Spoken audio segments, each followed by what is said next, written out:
Hi, everyone, and welcome to episode 93 of Marketing Corner. Whoop whoop! Yay! Hey, Søren, get us a soundboard already. Damn it, We need, Søren. we have a soundboard. Like, Until that, we'll just do our own. Whoop, whoop. uh, So this one, Casper, this one came up because it's something that I had to do, which made me kind of unpopular for a little bit within my organization, and I think other people probably have experienced the same thing. But I want to talk a little bit about how we decide what to prioritize in marketing initiatives. How do we focus on the stuff that matters when that isn't necessarily the fun stuff?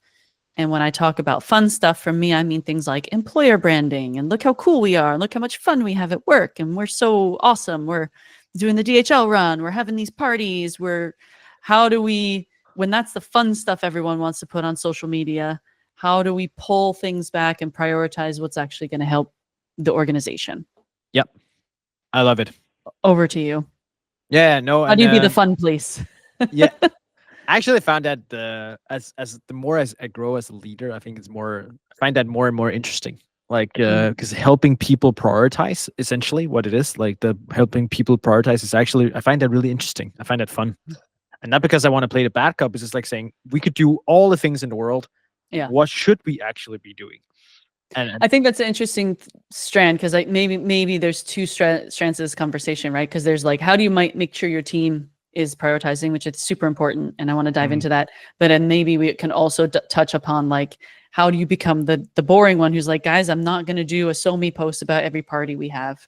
We need to also focus over here. So maybe there's two strands. Two angles. Yeah. I'll let you go right ahead with what you were talking about. No, but I think no, but I was just saying, like, so I just find that interesting. Like, it's just the more I've grown over time, I just find like that part of the gig is actually kind of fun. Like, I thought in the beginning, like, I don't find it to be like a bad cop in the sense, because we're just talking about what we should be doing. And I think people, especially in marketing, there's so many avenues, and a lot of roads lead to Rome, right? But picking the right ones is actually, that's also, as a marketing leader, that's kind of where you become valuable, right? Because if you can't help your team prioritize, how can you ensure you're actually doing the right things? So absolutely. You're going to talk about it in a second. I'll let you kind of check it off. But my growth hacking background, it actually is something I've used a lot here. And for the people who are not aware in this, like growth hacking, a lot of it is actually about this process of doing analysis, then doing like ideation, then prioritizing, and then testing. That's the classic 4-step process of growth hacking. And the whole prioritization, those frameworks from that we're going to talk about in a second, are actually those I use today. That whole mindset, not only mindset, but also framework, is what I use for prioritizing marketing initiatives in SparkForce, for clients, for everything. And sometimes I go all the way and I use scorecards, and sometimes I just use the mindset around it. And I think the ICE framework is my favorite one, and you can go ahead and introduce. That's the one we use. We use that one the most. So Casper was kind enough to let me talk about this one, so he can talk about the ones I don't know that well. Okay, so for the ones who don't know, yeah, exactly, I love it. What does ICE stand for? Beyond ice cream, but ICE. Ice, baby. So ICE stands for impact, confidence, and ease. So essentially, when you are undertaking a new initiative, look at the impact it's going to have on the objectives you're trying to create. So if you're looking, for example, to generate revenue, is this going to generate revenue? Then, so what impact will this have? Then how confident are you that it will have the impact? And then this one's super important. How easy is it for you to do? And an example of that, when I talk about the free trial, and I've talked about the On-Demand free trial a lot, but we did an ICE score to figure out how there was a bunch of different initiatives we had in mind of like what we can do to increase revenue in the sort of small market, SMB, market. And we had a bunch of different ideas, and we did an ICE score for all of them. And the free trial had the best score. So what you do is you score it from 1 to 10. What's the impact going to be? If it's going to have a high impact, you give it a high score. How confident are you? If you're super confident, you give it a high score. How easy it is. If it's super easy, you give it a high score. If it's super hard, you give it a low score. And then which you divide that by 3, add it up, divide it by 3, average it out. And then whoever has the highest score is the thing that you should probably focus on. Yeah. And that's how we did our free trial. Exactly. And I love it. And it's such a simple and good way to do it. I think one of the so can you give some examples of can you like, so let's say for the first one, so impact, Mhm. what could be some sort of like what would you, so in your free trial experiment, like when you looked Mhm. at impact, how do you score like what's the impactfulness of a free trial? How do you look at that? Let's take that as an example. So in this particular example, we had kind of a cross-functional group of people. So we had sales there, we had a lot of people in there, and sales had said in our particular industry, everyone wants to try before they buy. That's the thing that they keep hearing when they get objections. Our competitors offer it, so we think that by having a free trial, it will make us more competitive, and it will answer this thing that keeps creating obstacles for us. So that's how we measure the impact. Another example, just maybe a little bit more Mhm. specific to marketing. I have a website team, so I have a web developer and a designer, and we went through the website of what we want to improve, and we did all the pages, and then we did an ICE score for all of them. So then we know this is the page you got to do first, then you got to do this page, then you got to do this page, because you can't do them all at the same time. And again, it was the impact. Is this one visited a lot?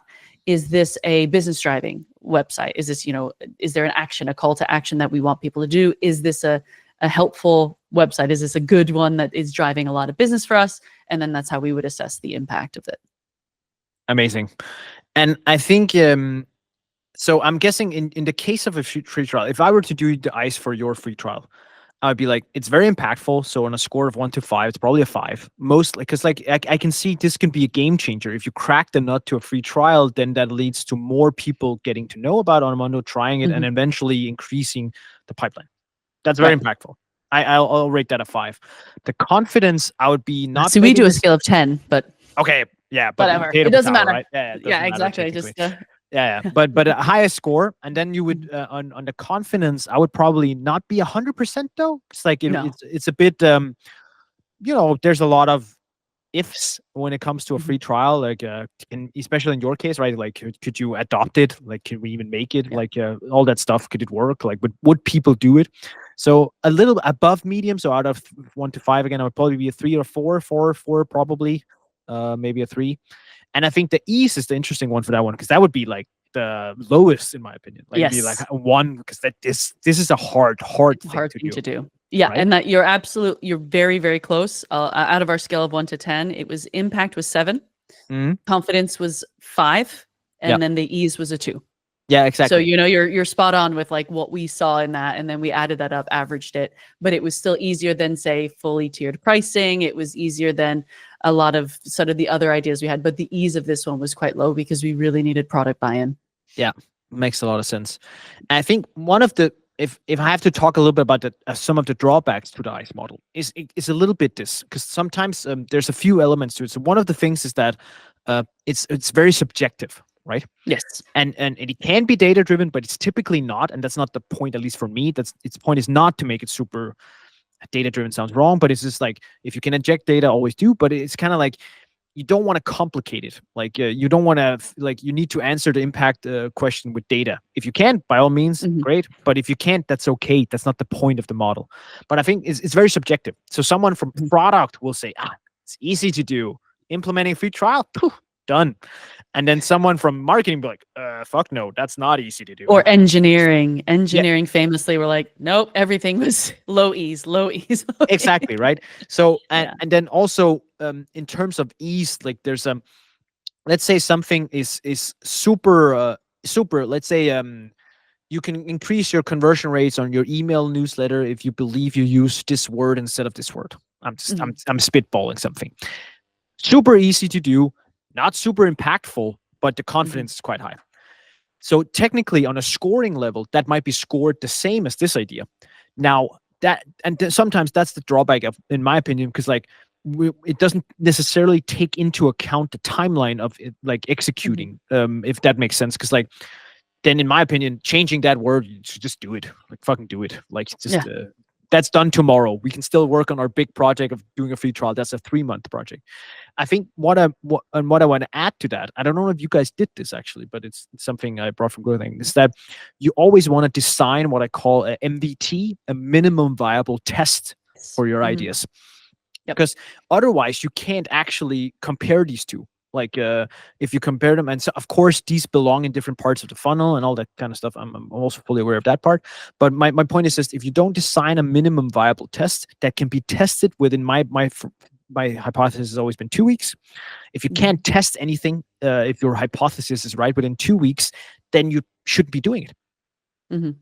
which is a bit radical sometimes, especially for the free trial experiment. But Yeah, that's a that would little be hard hard. for us, giving us that we have a physical component. So if you signed up, you had things sent to you in the mail. But But imagine one of the this: things, what you could test. So what you would yeah, want to test is probably, is this even interesting to people, right? Because if it's yeah, interesting, you can figure out the practicalities. Let's be real. So my minimum viable test would probably have been to create a landing page and say, hey, now we and just don't announce it anywhere. Just spread it out. Hey, and maybe, or test it, call a few customers. If we had a free trial, would you try it? mhm, exactly. Or something like that, right? That would be my minimum viable test to gain some sort of confidence in this, and to test. Okay, actually, we asked 8 people. Out of those 8, 4 of them said they would try it. That's better than we usually do. One of the things Whatever. that we actually did in this specific example is we also had data, because again, we have a physical component we would have to mail out. So it's kind of Yeah, hard yeah, for us to test super it. hard. Whereas if you are a software where you people just download something, different story. But one of the things we had was hard evidence from POCs, Mm, proof of concepts, that a lot of customers would have. So it's kind of like, how many people ask for this out of all the people who accomplish this and actually activate, how many of them become customers? So we could see, okay, on this small scale experiment, we can see the conversion rate's quite high. So if we were to expand this experiment to a wider pool, what could we see? So we had that. And then also the other thing that we did, and this is harking back to our previous episode about being data driven, is before we launched anything, we created this form of what will success look like? What do we expect to see to know whether or not this is a success? And it would be, the cost per lead going down. It would be X amount of people activating things on their own. It's all that kind of the metrics that we wanted to see improved, which is why we launched this. So we had that goalpost ready before we launched, so we knew whether it was a success or not. yeah, I love it. Exactly, right. So, and I think if you take a step back and just say, like, the the the reason I'm so in love with ICE, the framework in general, for prioritization, is that it's so simple. Like, it's so Mhm. easy. Like, and I think before we got on, I used an example of, like, a few weeks ago, uh, where I'm talking content in Sparkforce, and then talking with the content team, and we are like, there's a lot of tasks on our plate. Like, what should we be doing? Like, Mm. heads up, when you listen to this episode, we released a horror movie, right? So how do you evaluate if you should do a horror movie, right? So and we did the same. So I essentially just, we put out all the tasks on the board. It's like, okay, and then we just scored it out in this framework, and it doesn't have to be. And I like it because it's simple. Because a lot of these, some of the other frameworks out there, and some of the other prioritization models, get a little bit complicated, in my opinion. Like, Yeah. it adds a lot of complexity, and I think this one is It's just, quick and easy. it's quick and easy. It's quick and easy. I think, and when we use it for our web, sometimes there's a big page that's like, wow, this is really complex. This is very low on ease, but we're super confident and it's going to have an impact. So fine, we will stop our roadmap or we'll slow everything down because this one clearly is the priority right now. Mm. So yeah. What I would love to hear about Brass. Talk to me about your Yes. Brass framework. This is Yeah. new for me, everyone. Yeah, but I think it's just it I think the way you look at it is more about, it's more down the funnel. Like, if you look at a classic growth hacking pirate funnel, there's like, ICE is more for top stuff, top level stuff, where it might be a little bit harder to evaluate, or Brass takes a little bit deeper step. It's not that much more deeper, so it's not that different. So Brass essentially stands for blink, relevance, availability, ease and cost, and scalability. So it takes this scalable part and it splits it out. At the end of the day, like, you could technically say it's looking at the same things, just naming them a little bit different. So Blink is just saying, like, okay, gut feeling right off the top. How do you feel about this idea? 1 to 5. Then there's the relevance. How, and this is very similar to impact in a sense. How relevant is this? Like, is this idea to do, like, potential impact? Then availability, and here we were taking, because typically what ICE looks at is the ease, but ease can be split into both timing wise but also cost, right? There's always a cost Mm, of doing something. Like, hey, we want to have full attribution. Well, that requires us to get a tech stack with that, like, to buy a tool. That's a mhm, cost. beyond timing, then there's a cost associated. Or like we want to buy all the billboards at Times Square. Well, there's a cost associated Oh with that, yeah. right? And I think that's part of it. And that's where Brass goes a little bit deeper. And then there's scalability, which I think is very interesting because like sometimes we have a tendency to do things that are like one-offs, right? And one-offs are great. Like you don't always have to think of like one-off initiatives. Like, hey, as an example, you rent a spot at a, I don't know, gas station. Well, is that scalable? Well, you can rent the same spot again, but there's no more spots at that gas station. So it's like kind of, Mm. it's not that scalable. Or hey, a scalable idea. Casper can do one-on-one marketing advice. Well, I only have a certain amount of time in a day, Yeah. so he's not that scalable. As an Right. example, right?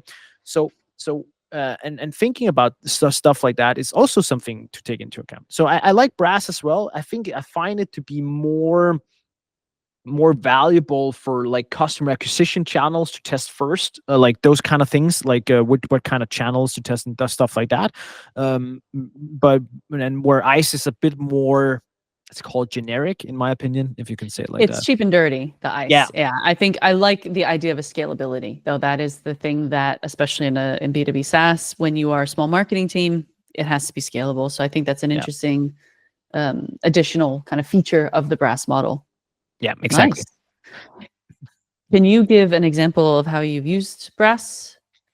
As I said, I actually use Ice more. So Okay. I have a few examples, but it was more feature related. Mm. And it was more feature and acquisition channel related. So channel related. So we have some channel ideas. So Mhm. initial gut feeling about like, what do you think about this concept? So I've used it a lot to evaluate concepts, marketing top funnel concepts. Because then if you look at it from that perspective, okay, Blink, what do you feel about it? Is it relevant for whatever else we're doing? That's pretty good. How easy is it? Is it like in order to do this concept, do we need to hire Ryan Gosling? Okay, cool. Then it's not that easy slash cheap. Yes, please. And then lastly, it's scalable. Well, hiring Ryan Gosling once you it technically is right because you use Just multiple keep him in ads. your basement. You just keep him in your basement, right? That's just, there's nothing wrong with that. So Sorry, my did I so say that? I've used it for features, but also used Mm. it for top funnel stuff. That's where I found it to be the most impactful to use. And just before we wrap up, because we want to do kind of this is going to be a relatively quick one, pulling out of the marketing team Hmm. and looking business wide, because I think we also, one of the things about marketing is you kind of are a service department where people can come to you and you want people to come to you with ideas and suggestions. But I have found, particularly when you have a large team with like a SOMI manager and a videographer and a designer, there's a lot of cool stuff you can do. There's a lot of fun stuff you can do. Have you come across this situation where you're like, guys, we're doing a lot of really fun stuff, but we're not actually doing stuff that is impacting upon the business? And how have you managed the stakeholders and manage that within your experience? Well, that's a great question. And I wish I had a really good answer. I think so. Okay. So honestly, I'm going to be really transparent. I don't think any C level has ever truly resonated with my ICE framework. Like they Okay. understood my mindset around it, but they never really took their time. Like my old boss at Glenn at Templify, he got it, but that's beyond it. So I think the conclusion, like what I've used ICE for, is more team efforts. Like C Mhm. levels, they only care about conclusions. I'm being a little bit candid here, and sorry, it's not. I don't mean it in a bad way, but it's more about conclusions, right? It's more about like, okay, we decided to do this. We don't have to talk about all the 99 ideas we rejected. We have to talk about the idea we picked. Yeah. And I think that just goes. We just had an episode about data-driven marketeer, right? And I think it's the same principle of saying like, well, what's the actual really important part? And I think the way I've used it though is that you can also use it when you talk to your C levels though, because then you can say, okay, here's why we believe this idea is the thing we should be doing. We think here's the impact this is going to have. We believe Mm. will be the impact of this idea. Here's how we're confident in this idea because of X, Y, Z, and this is how easy. What's the cost and cost and time associated with doing this? Those are the three. Like, if you had to write 3 bullet points for saying why you picked an idea, those are the 3 bullet points, right? Mhm. So using that framework to also explain why you picked an idea, that's also a good way to do it.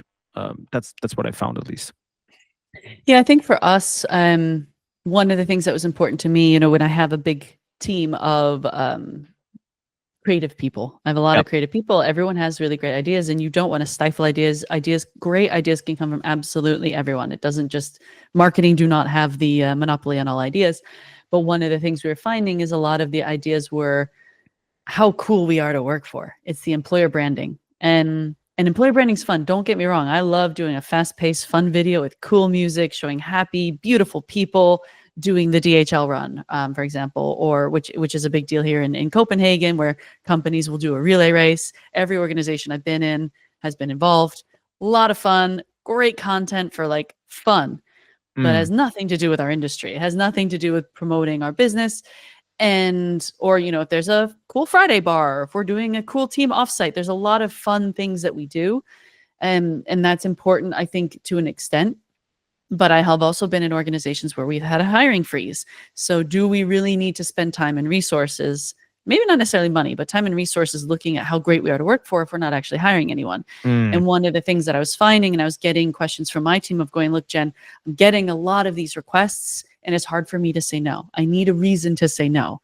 Mm. And so in those cases, we wouldn't necessarily say, do an ice score, but we created like the marketing kind of pie chart of the focus areas that we're going to do. So we had 30% of our initiatives were based on branding. Mm. 30% would be lead capture, lead generation, demand gen, kind of initiatives.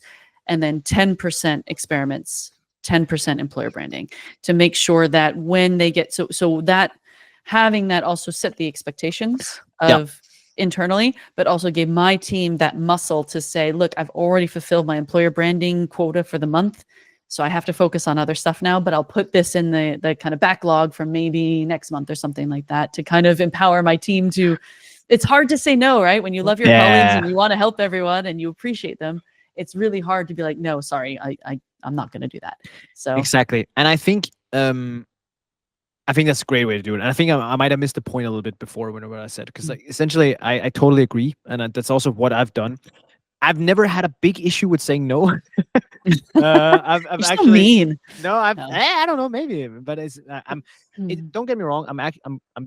I'm bad at saying no to things because I like to wear my yes hat all the time. I'm a yes kind of guy, clinical optimist. But with that said, I think it's just my takeaway is like, when people come with suggestions, I'm like, hey, that's a great idea. Please put it in here, and then we'll consider it. We have a lot of stuff going on. These are the things. And sometimes if people keep coming with the same, or they're really pushy on their higher ups, then I'll be like, that's cool. I respect you come with this, but here's what you're deselecting by doing this. And sometimes I Yes. would be like, here's the stuff we're focused on right now. You need to convince me that I need to spend time on this instead of this stuff. Yes. I wouldn't do that because it's a little bit harsh, but sometimes I would feel the necessity to do I've that. definitely done that. I've definitely looked into our Notion or our Asana, whatever, your Monday.com, and I've taken screenshots and said, this is literally everything we have to do. If you add something here, please tell me what you would like me to take out. Yeah. And that, I think, has been really powerful, and not in a snappy way. You don't It's have to not do it in a being snappy way. salty. Exactly. You're You just can saying just be like, like, look, I this is the don't situation, mate. here's I only have I only have this certain amount of hours per week. This is what we can get done. So like, and this thing you're suggesting is gonna eat away at something else. Yeah. So if this stakeholder, he's been waiting for 2 weeks, are you the one to tell him he needs to wait another week? Cool. Then feel free to do that, and I'll do your stuff instead. And I Yeah. think that usually has been working pretty well. Like there's been like, That's been okay, more powerful for me than yeah, just saying no. yeah, And I think that's the problem that I've had in the past is in the past I just was saying no. And I remember one boss I had, he said I was like Wonder Woman with her shield, where I'm just like, no, no, no, and I'm just patting away all ideas. But then but when I started showing a visual of like, this is everything that you've already asked me to do, where do I put this in? Then you kind of put the ball in their court, say what doesn't get done. I also You make think that that's call. the nature of marketing. I just want to Yeah. point that out. Like marketing is the most creative and most out there element of the business. Like, yes, Mhm. sales is very out there, but marketing technically reaches more people, right? Like Yeah. might not have a human connection every time, but if you do digital marketing in any sort of fashion, well, you're technically you're reaching a lot more people than you do through sales technically.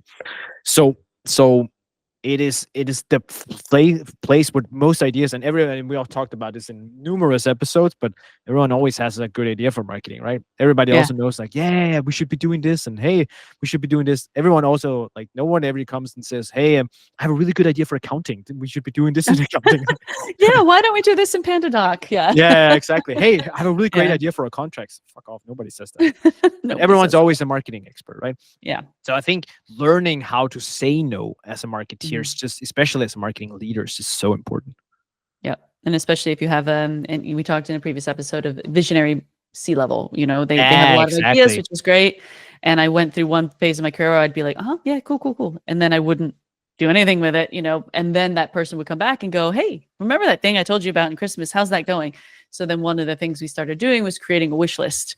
Yeah. And sort of we had the things we're working on, and then we had a backlog or a wish list that we would pull things up. And I have a small anecdote without mentioning names. I had a visionary founder once, really great guy, awesome. The thing is, there's a different. I've had a bunch of visionary founders, and I had let me compare two. So I had one very early on in my career, and he was the classic visionary that would change his mind every week. Like, not the Yeah, greatest. I've worked for them. That's not fun. The problem was he was not aware of it. He was not aware that it was a problem. So he would like change his vision, and then would like everyone would be like, okay, running left, and now next week, okay, we're running right, and now we're running backwards, and now front. Yeah. So it would be very confusing. And also I also had another visionary leader who was very aware that he was visionary, and then he said, okay, I know who I am. That means in order for this to work, I need to have people around me who can keep me on a leash. Like looked a little bit like himself, like a dog. Don't make so just like, okay, because I can run. I'm the fastest runner in the world, but if I run the wrong direction, that's bad. So I need someone to make sure that we're running in the same direction. And I'll get us there very fast, but I need someone to keep me on a leash sometimes. And I think that was a pretty good way of explaining how a good visionary leader actually works. And I loved that, because after that I was like, okay, that makes so much sense. And that's why, so he was like, okay, he needed some people around him, just like, hey man, this idea you have here, that's great, let's do that. Like, Yeah. and when he has a good idea next week, it's like, hey, we're still doing this thing. Okay, cool, I agree. And give them some ownership, give them some responsibility. I thought this was just a great way to handle it, when it's kind of the classic of like the first step in fixing a problem is recognizing there is one, right? So I kind of love that mentality. Yeah, it's a bit perfect. of an And anecdote. I haven't really cracked that either. I remember I had a leader.